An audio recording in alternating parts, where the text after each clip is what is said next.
नमस्कार, मैं हूं आपके साथ पूर्णिमा मिश्रा। आप देख रहे हैं भारत 24। आज 3 जून है और कल 4 जून।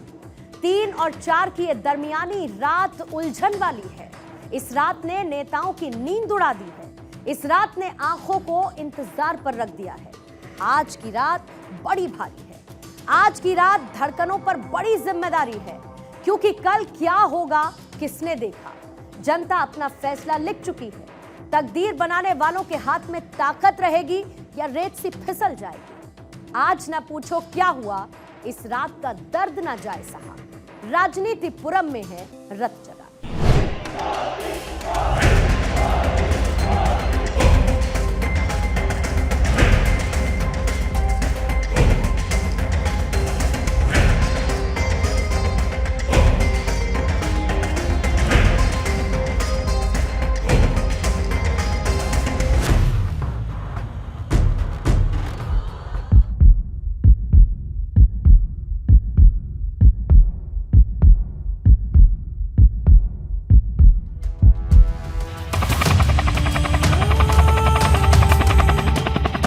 आसमान में उड़ते हेलीकॉप्टर,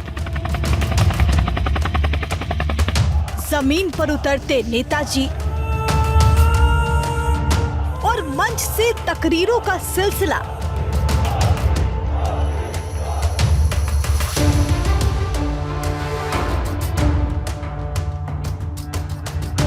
किसने क्या गवाया, किसे क्या मिला,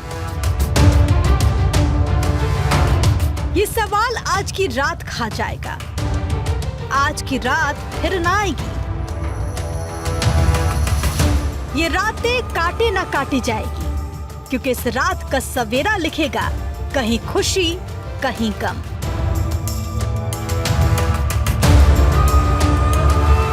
कहीं जलेगी फुलझड़ी, किसी की आंख होगी नम। कहीं ढोल बजेगा ढम ढम, कहीं हार का होगा मातम।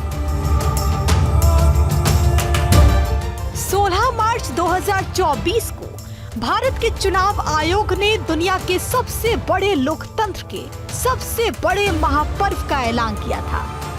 उस दिन से सियासत ने आसमान और जमीन को एक कर दिया।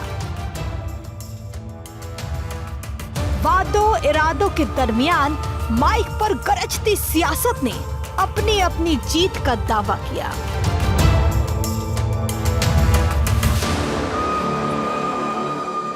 देश के लिए, देश के दिल में मोदी है। हर दिल में मोदी है और हर दिल एक ही बात कह रहा है। फिर एक बार, फिर एक बार, फिर एक बार।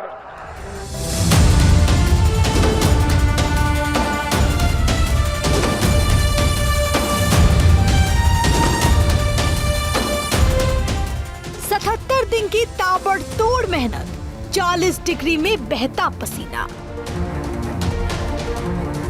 किसी की आवाज बैठ गई, किसी की कमर में दिक्कत हो गई।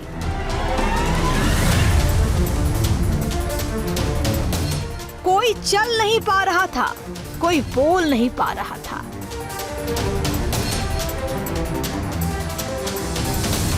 लेकिन इन सब के बीच सवाल यही कि इस बार कौन जीतेगा।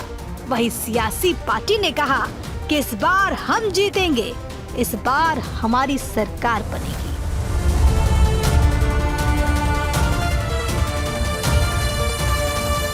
तमाम सियासी रुझान, अनुमान, आशंकाओं, सियासी गुणागणित के बाद 4 जून को इस पहेली का जवाब मिल जाएगा। देश के सामने सबसे बड़े लोकतंत्र का रिजल्ट आ जाएगा कि जनता ने अपना प्रधान किसे चुना है।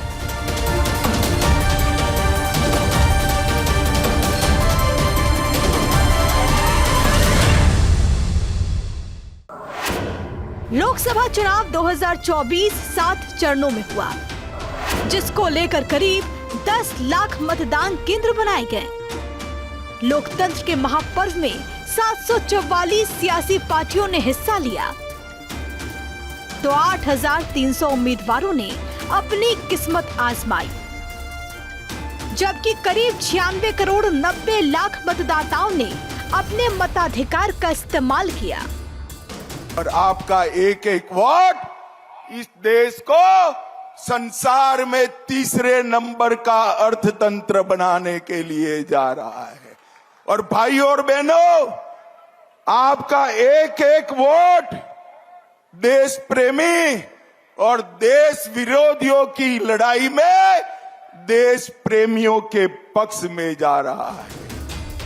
पगडंडी पर पैदल चल रहे लोग तो कहीं कीचड़ वाली सड़क में मरीज को ले जा रहे परिजन को देख नेताजी का कलेजा फट रहा। जनता का हर दुख दर्द मानो उनका अपना हो गया था। गांव में श्राद्ध हो या मांगलिक आयोजन, नेताजी की पहुंच हर जगह रही।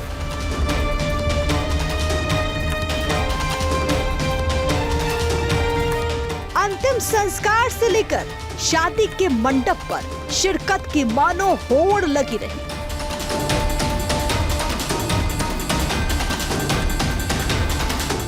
जनता का दर्द साझा करना बेजा भी नहीं है। आखिर मौसम चुनाव का जो था, सो वोटर्स की फिक्र तो लाजमी थी।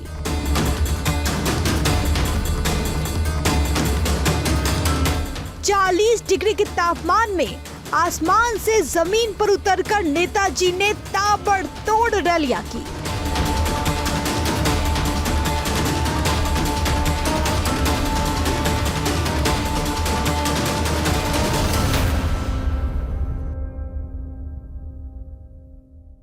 मोदी जी का संकल्प है कि कोई भी गरीब झोपड़ी में नहीं रहेगा, पक्का मकान दिया जाएगा, इसकी चिंता की जाएगी। 7 करोड़ घर बनेंगे। आज 5-4 करोड़ बन गए हैं और आगे 3 करोड़ बनेंगे और 7 करोड़ घर बन करके और वो गरीबों को दिए जाएंगे। नेताओं ने बड़ी बड़ी रैलियां, चुनावी सभाएं और रोड शो किए।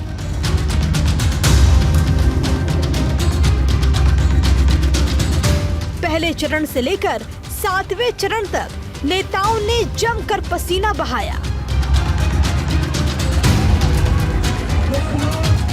हर नेता ने जान तोड़ मेहनत की। मेहनत तो हर नेता ने की, पसीना तो हर नेता ने बहाया।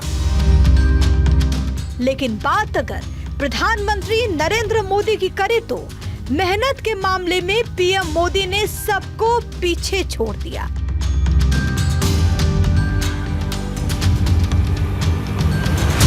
पूरब से लेकर पश्चिम और उत्तर से लेकर दक्षिण, देश का कोई कोना पीएम मोदी ने नहीं छोड़ा।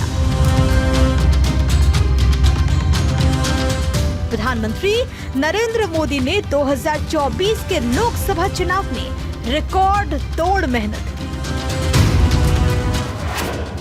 प्रधानमंत्री नरेंद्र मोदी ने लोकसभा चुनाव के लिए देश भर में 206 चुनावी रैलियां, रोड शो और चुनाव से जुड़े अन्य महत्वपूर्ण कार्यक्रम किए। बात अगर प्रदेशों की करें तो एक आंकड़े के मुताबिक प्रधानमंत्री नरेंद्र मोदी ने उत्तर प्रदेश में 31, बिहार में 20, महाराष्ट्र में 19 और पश्चिम बंगाल में 18 रैलियां की हैं। 2019 लोकसभा चुनाव में प्रधानमंत्री नरेंद्र मोदी ने 142 रैलियां की थी। 2024 में पीएम मोदी ने पिछले लोकसभा की तुलना में करीब 64 रैलियां ज्यादा की, यानी कि पिछले बार की तुलना में पीएम ने करीब 50% ज्यादा रैलियां की। इसके अलावा पीएम मोदी ने चुनावी अभियान के दौरान कुल 80 न्यूज चैनल और अखबारों को इंटरव्यू दिए। साथियों, एनडीए सरकार के पास ट्रैक रिकॉर्ड है, भविष्य का विजन है। हमने 4 करोड़ गरीबों को पक्के घर, पीएम आवास दिए हैं।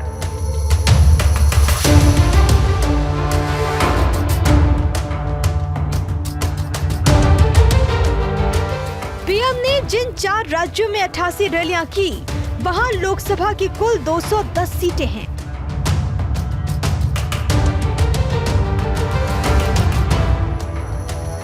पीएम मोदी ने लोकसभा चुनाव का आगाज आंध्र प्रदेश के पालनाडु से किया। वहीं प्रचार का अंत पंजाब के होशियारपुर में किया। मतलब प्रधानमंत्री की रिकॉर्ड तोड़ मेहनत के आगे किसी भी पार्टी का कोई भी नेता टिक नहीं पाया।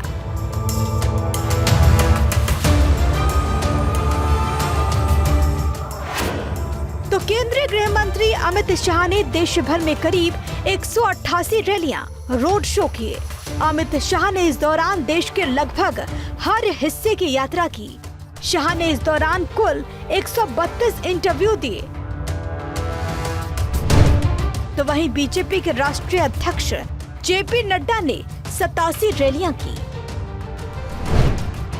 उत्तर प्रदेश के मुख्यमंत्री योगी आदित्यनाथ ने भी जमकर पसीना बहाया। सीएम योगी ने देश भर में करीब 204 धुआंधार रैलियां की।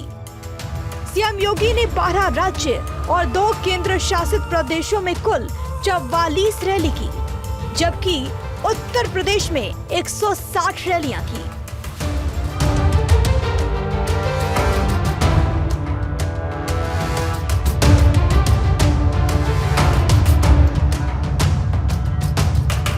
बीजेपी के बड़े नेताओं ने चुनाव के दौरान ताबड़तोड़ रैलियां की। देश के कोने कोने तक प्रधानमंत्री नरेंद्र मोदी के विकास की रोड मैप को बताया। बात अगर विपक्षी पार्टीज की करे तो कांग्रेस के राष्ट्रीय अध्यक्ष मल्लिकार्जुन खड़गे ने 100 से ज्यादा रैलियां की, जबकि 20 से ज्यादा प्रेस कॉन्फ्रेंस और 70 से ज्यादा इंटरव्यू दिए। तो वहीं कांग्रेस के पूर्व अध्यक्ष राहुल गांधी ने 107 रैलियां और रोड शो किए। कांग्रेस महासचिव प्रियंका गांधी ने 108 से ज्यादा रैलियां और रोड शो किए।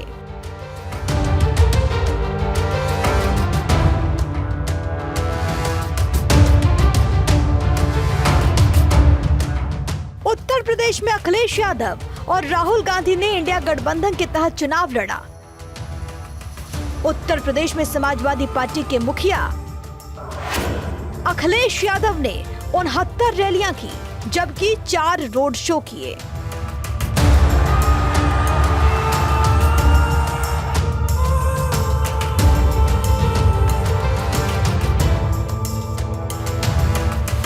लोकसभा 2024 के चुनाव में बिहार में विपक्षी राजनीति के केंद्र में आरजेडी नेता तेजस्वी यादव रहे। उसके पीछे की वजह थी उनकी मेहनत। सियासी गलियारों में चर्चा है कि इस बार तेजस्वी यादव ने जमकर मेहनत की। इस दौरान उनकी पीठ में दर्द भी हुआ और तेजस्वी यादव व्हील चेयर पर भी नजर आए। लेकिन तेजस्वी यादव ने 54 दिन में 251 चुनावी रैली कर रिकॉर्ड बना दिया।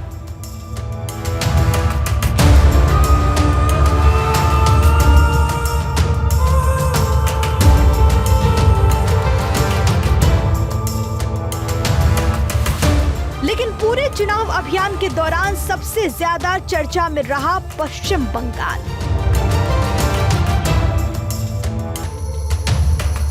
पश्चिम बंगाल में हुई हिंसा की वजह से बंगाल देश की सियासत में लगभग रोज ही सुर्खियां बटोरता रहा।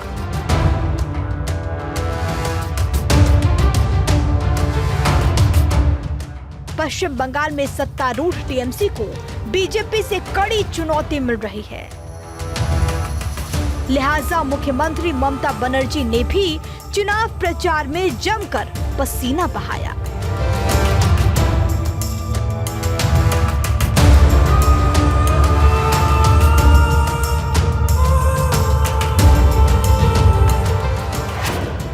सीएम ममता बनर्जी ने 61 रैलियां की। इसके अलावा कई रोड शो और पद यात्राएं भी की।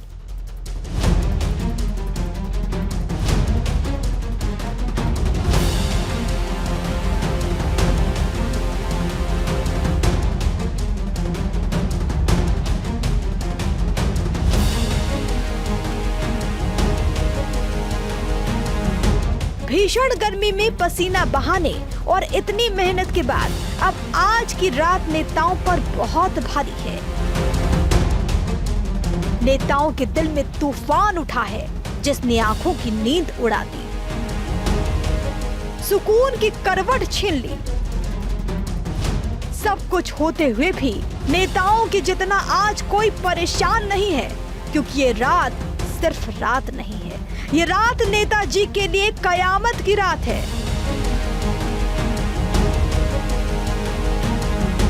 क्योंकि रिजल्ट से पहले चुनाव लड़ रहे और लड़ा रहे कई दिग्गजों की साख दांव पर लगी है।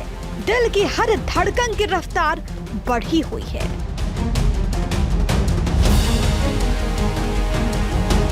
कहते हैं उत्तर प्रदेश से दिल्ली की सत्ता का रास्ता निकलता है। जो यूपी जीत लेता है, दिल्ली उसकी होती है।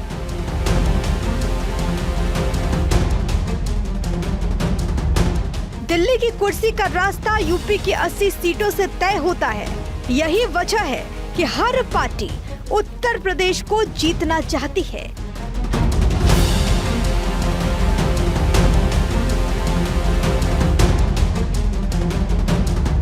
लेकिन उत्तर प्रदेश की एक सीट पर पूरी दुनिया की निगाहें हैं और वो सीट प्रधानमंत्री नरेंद्र मोदी की सीट वाराणसी है।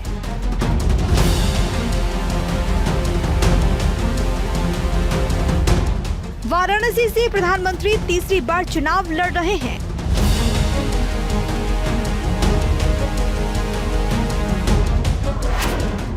वाराणसी लोकसभा सीट से प्रधानमंत्री नरेंद्र मोदी के सामने इंडिया गठबंधन से कांग्रेस के अजय राय हैं।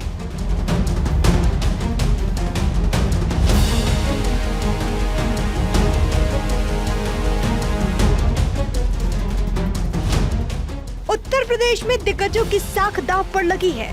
हर नेता अपनी अपनी जीत की दुआओं में जुटा हुआ है।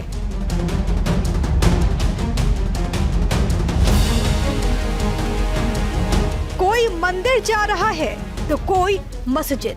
आज की रात नेताजी सिर्फ दुआएं मांग रहे हैं।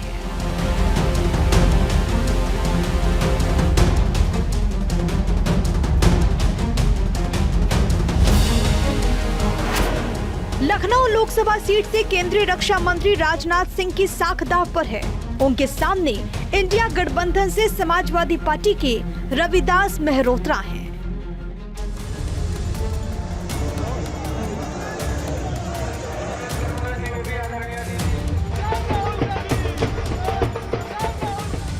अब उन दो सीटों का जिक्र करते हैं जो कि पूरे चुनाव के दौरान बहुत चर्चा में रही, अमेठी और रायबरेली।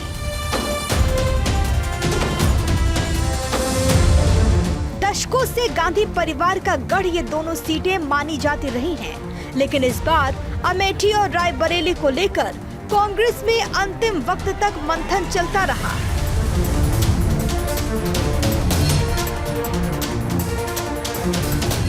पार्टी ने लगभग आखिरी क्षणों में दोनों सीटों से अपने उम्मीदवार तय किए। अमेठी और रायबरेली दोनों ही सीटें कांग्रेस के लिए नाक की लड़ाई बन गई है।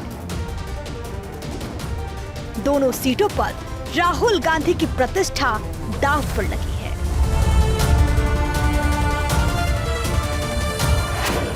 रायबरेली लोकसभा सीट से इंडिया गठबंधन से कांग्रेस के राहुल गांधी हैं, तो एनडीए से बीजेपी के दिनेश प्रताप सिंह। अमेठी लोकसभा सीट से एनडीए की तरफ से बीजेपी के स्मृति ईरानी हैं, तो उनके सामने इंडिया गठबंधन से कांग्रेस के किशोरी लाल शर्मा।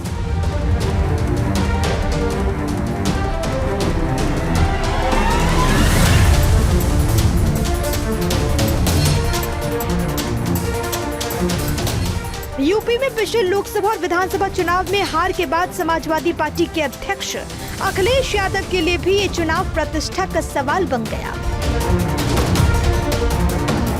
मुलायम सिंह के निधन के बाद पहली बार चुनावी अखाड़े में उतरे अखिलेश को अपने लीडरशिप पर उठ रहे सवालों का जवाब भी देना है। वैसे तो अखिलेश के लिए हर उस सीट पर प्रतिष्ठा की लड़ाई है जहां से समाजवादी पार्टी के उम्मीदवार चुनावी मैदान में हैं। लेकिन निजी तौर पर कन्नौज में खुद अखिलेश यादव और मैनपुरी में उनकी पत्नी डिंपल यादव की प्रतिष्ठा दांव पर लगी है।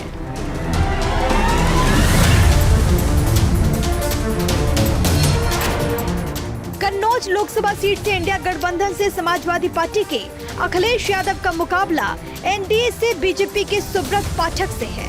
सुब्रत पाठक ने पिछले लोकसभा चुनाव में कन्नौज में डिंपल यादव को पटखनी दी थी, लिहाजा अखिलेश को अपनी जीत के साथ साथ पत्नी की हार का भी हिसाब करना है। मैनपुरी लोकसभा सीट पर समाजवादी पार्टी की डिंपल यादव और एनडीए से बीजेपी के ठाकुर जयवीर सिंह के बीच कड़ी टक्कर है।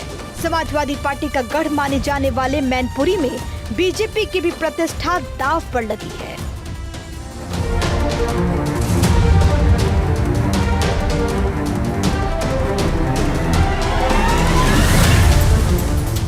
जनता कल सुबह सुना देगी अपना फैसला। जनता कल सुबह ऐलान कर देगी कि उसने किसे अपना नेता चुना है, उसने किसे दिल्ली की सल्तनत सौंपी है। कल सुबह का सूरज किसी का उदय होगा तो किसी का अस्त हो जाएगा, लेकिन सुबह के इंतजार में नेताजी पर उलझन तारी है। कांटे नहीं कटती, ये रात बड़ी भारी है। आंखों को इंतजार की भट्टी पर रख दिया, दिए को आंधी की मर्जी पर रख दिया। जीतेगे कौन, हारेगा कौन, इस उलझन को वक्त ने बांधकर सियासत की छाती पर रख दिया। सुबह का इंतजार करिए, सब कुछ साफ हो जाएगा, क्योंकि भारत 24 आपको सबसे पहले सबसे सटीक रिजल्ट पहुंचाए।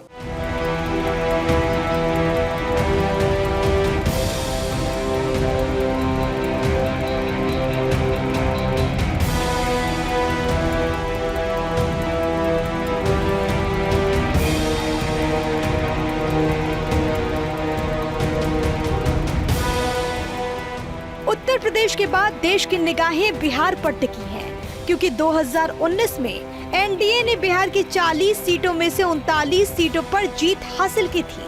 ऐसे में इस बार मुकाबला काफी दिलचस्प बना है। इस बार केंद्रीय मंत्री के साथ साथ कई सीनियर लीडर्स की प्रतिष्ठा भी दांव पर है।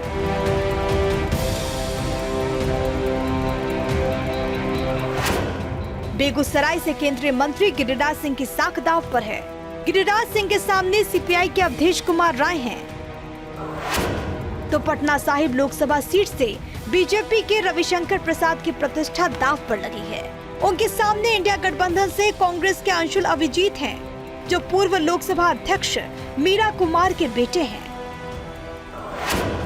गया लोकसभा सीट पर बिहार के पूर्व मुख्यमंत्री और हम पार्टी के मुखिया जीतन राम मांझी की प्रतिष्ठा दांव पर लगी है। एनडीए की तरफ से हम के जीतन राम मांझी के सामने आरजेडी के कुमार सर्वजीत हैं, जबकि हाजीपुर से स्वर्गीय रामविलास पासवान के बेटे और एलजेपी-आर के अध्यक्ष चिराग पासवान की प्रतिष्ठा दांव पर है। एनडीए से एलजेपी-आर के चिराग पासवान के सामने आरजेडी के शिवचंद्र राम चुनावी मैदान में हैं। तो मुंगेर लोकसभा सीट पर जेडीयू के पूर्व अध्यक्ष और एनडीए से जेडीयू के उम्मीदवार ललन सिंह की प्रतिष्ठा दांव पर लगी है। ललन सिंह के सामने आरजेडी ने बाहुबली अशोक महतो की पत्नी अनीता देवी महतो को चुनावी मैदान में उतारा।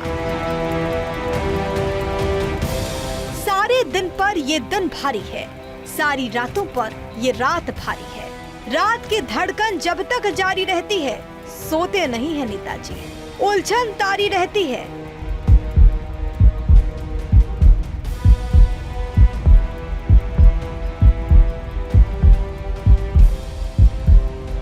आप सोच रहे होंगे कि नेताजी कभी परेशान नहीं रहते होंगे, क्योंकि उनके पास किस चीज की कमी होती है। दौलत, शोहरत, गाड़ी, काफिला, हर चीज उनके इशारे पर ही नाचती है।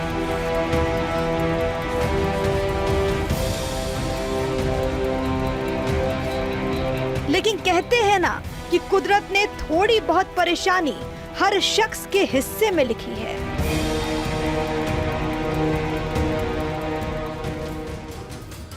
मध्य प्रदेश में आज की रात बहुत भारी है। मध्य प्रदेश के दिल के धड़कन की आवाज देश भर में गूंज रही है, क्योंकि यहाँ 3 पूर्व मुख्यमंत्रियों और एक कैबिनेट मंत्री के घर रत जगा है। पूर्व सीएम शिवराज सिंह चौहान, पूर्व सीएम दिग्विजय सिंह और पूर्व सीएम कमलनाथ के बेटे की साख दांव पर है।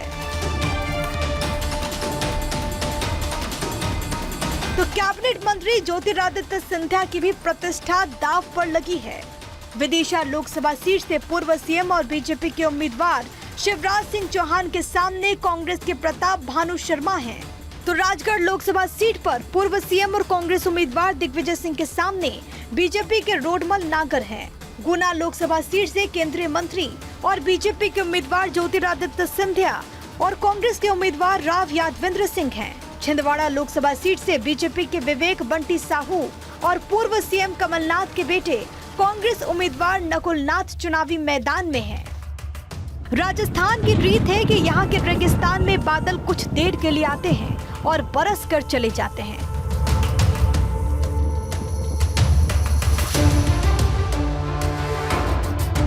और कभी घटा होने के बावजूद बादल बिन बरसे ही गुजर जाते हैं।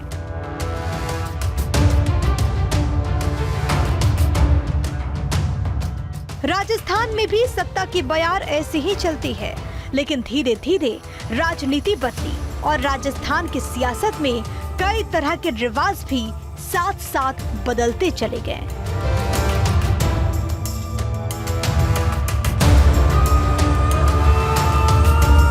हालांकि बीजेपी ने 2019 में राजस्थान की सभी सीटों पर कमल खिलाया था, लेकिन इस बार राजस्थान में आज की रात बड़ी भारी है।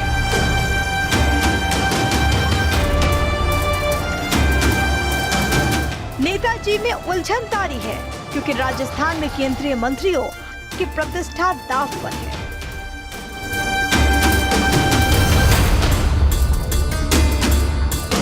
जबकि 2 सीटें जालौर और झालावाड़ 12 लोकसभा सीट पर 2 पूर्व मुख्यमंत्रियों की प्रतिष्ठा दांव पर लगी है।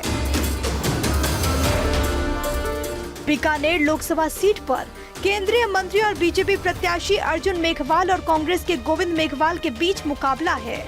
जोधपुर में केंद्रीय मंत्री और बीजेपी कैंडिडेट गजेंद्र सिंह शेखावत और कांग्रेस के करण सिंह चुनावी मैदान में हैं। बाड़मेर लोकसभा सीट से केंद्रीय मंत्री कैलाश चौधरी और कांग्रेस के उमेदा राम बेनीवाल में टक्कर है। जालौर लोकसभा सीट से पूर्व मुख्यमंत्री अशोक गहलोत के बेटे और कांग्रेस उम्मीदवार वैभव गहलोत और बीजेपी के लुम्बाराम चौधरी के बीच मुकाबला है। जबकि झालावाड़ 12 लोकसभा सीट से पूर्व मुख्यमंत्री वसुंधरा राजे के बेटे और बीजेपी के उम्मीदवार दुष्यंत सिंह और कांग्रेस के उम्मीदवार उर्मिला जैन भाया में टक्कर है।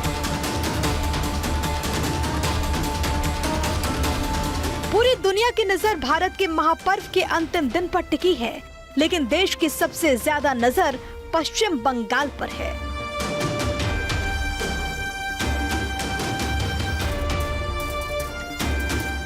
कहते हैं कि पश्चिम बंगाल के हाल का खुद सियासत को नहीं पता चलता कि हवा कब रुख मोड़ लेगी, पश्चिम से पूरब बहने लगेगी, किसी को कुछ नहीं पता। यही वजह है कि आज की रात पश्चिम बंगाल पर बहुत भारी है।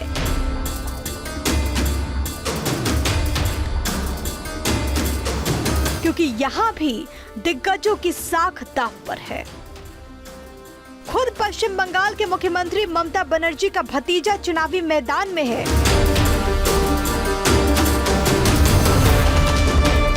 तो कई सितारे भी अपने जगमगाते रहने की दुआएं कर रहे हैं। डायमंड हार्बर लोकसभा सीट से टीएमसी से ममता बनर्जी के भतीजे अभिषेक बनर्जी चुनावी मैदान में हैं। तो बीजेपी से अभिजीत दास और इंडिया गठबंधन से प्रतीक उर रहमान चुनावी मैदान में ताल ठोक रहे हैं। तो बहरामपुर लोकसभा सीट से क्रिकेटर यूसुफ पठान के सामने इंडिया गठबंधन से कांग्रेस के उम्मीदवार अधीर रंजन चौधरी हैं। बीजेपी से डॉक्टर निर्मल कुमार साहा भी यहां से किस्मत आजमा रहे हैं। कृष्णानगर लोकसभा सीट से टीएमसी के महुआ मोइत्रा, तो उनके सामने सीपीआईएम से एमएम सादी और बीजेपी से अमृता रॉय हैं। आसनसोल लोकसभा सीट से टीएमसी के शत्रुघ्न सिन्हा के सामने सीपीआईएम की जहां आरा खान हैं, जबकि बीजेपी से SS आहलूवालिया हैं। उम्मीदों के आसमान में, ख्वाबों के जहान में नेताजी की धड़कन धड़क रही है।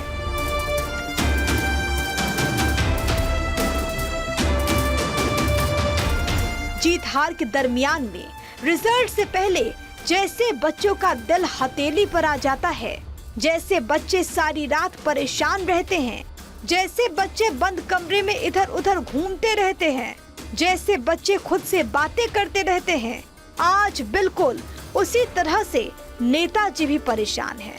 आज नींद नहीं आ रही है। दूसरे को दिलासा देने वाले नेताजी इस रात खुद को भी दिलासा नहीं दिला पा रहे। देश का एक्सरे कर देंगे, दूध का दूध, पानी का पानी हो जाएगा और इस ऐतिहासिक कदम के बाद हम क्रांतिकारी काम शुरू करेंगे। जो आपका हक बनता है वो हम आपके लिए आपको देने का काम करेंगे। ध्यान आसमान में एक ही जगह पर टिका है, सुबह क्या होगा, लेकिन कल की सुबह आज नहीं निकल आएगी। कल ही पता चल पाएगा कि भारत का भाग्य विधाता कौन बनेगा। किसी ने लड्डू के लिए ऑर्डर दे दिया, कोई जश्न की तैयारी कर रहा है, कोई लाइटों की झालर सजा रहा है।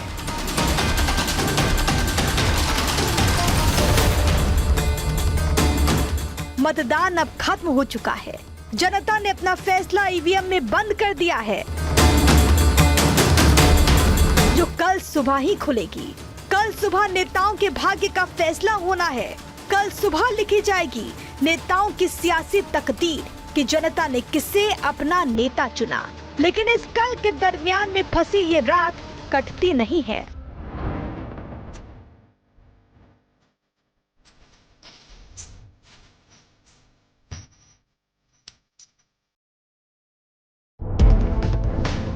वादों और दावों का दौर अब खत्म हो चुका। दिलासों और दुनियादारियों का दौर अब खत्म हो चुका। क्या लिखा, क्या किया, ये दिखाने और बताने का वक्त भी चला गया। अब वक्त है जनता की बारी का।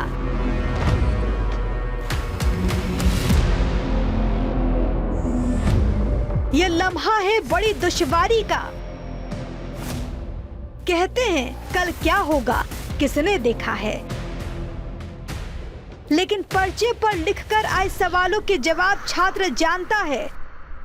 सो नेताजी अपनी इस रात अपने कामों के तराजू पर अपनी हार जीत को तौल रहे हैं। देश में मोदी की गारंटी की भी चर्चा चल रही है। जनता तय कर लेगी कि मोदी की गारंटी पे विश्वास करना है कि केजरीवाल की गारंटी पे विश्वास करना है। 4 जून की सुबह ने 3 जून की रात भारी कर दी, इतनी भारी कि रात काटे नहीं कट रही, बिदाई नहीं बीत रही, आंखों की पलकों पर नींद ऊँघ रही है। लेकिन दीदों की देहरी पर खड़े कोतवाल सवाल कर रहे हैं, ओ नेताजी बताओ ना कल क्या होगा।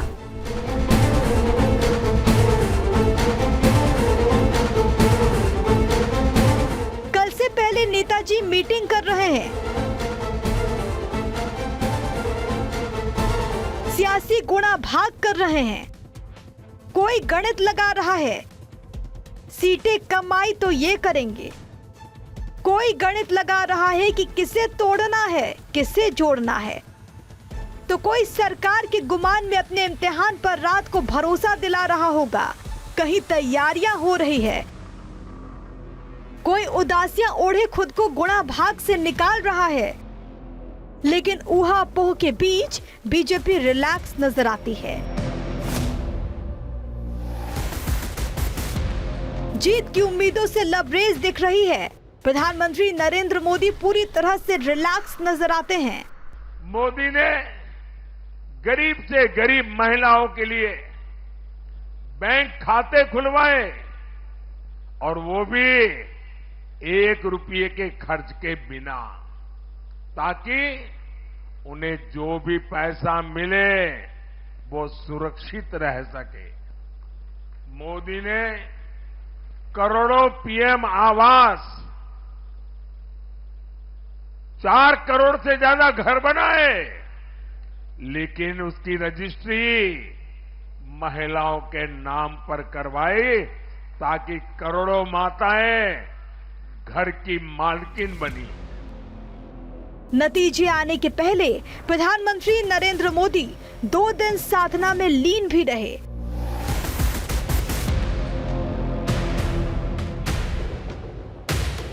देश सेवा के लिए मेहनत करने के बाद पीएम मोदी प्रभु की भक्ति में लीन रहे।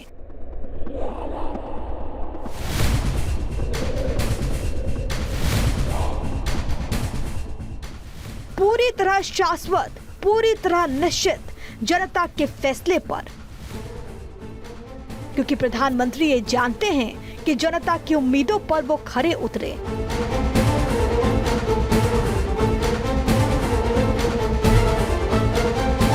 और जनता उन्हें फिर से तीसरी बार आशीर्वाद देगी और तीसरी बार फिर से नरेंद्र मोदी प्रधानमंत्री पद की शपथ लेंगे।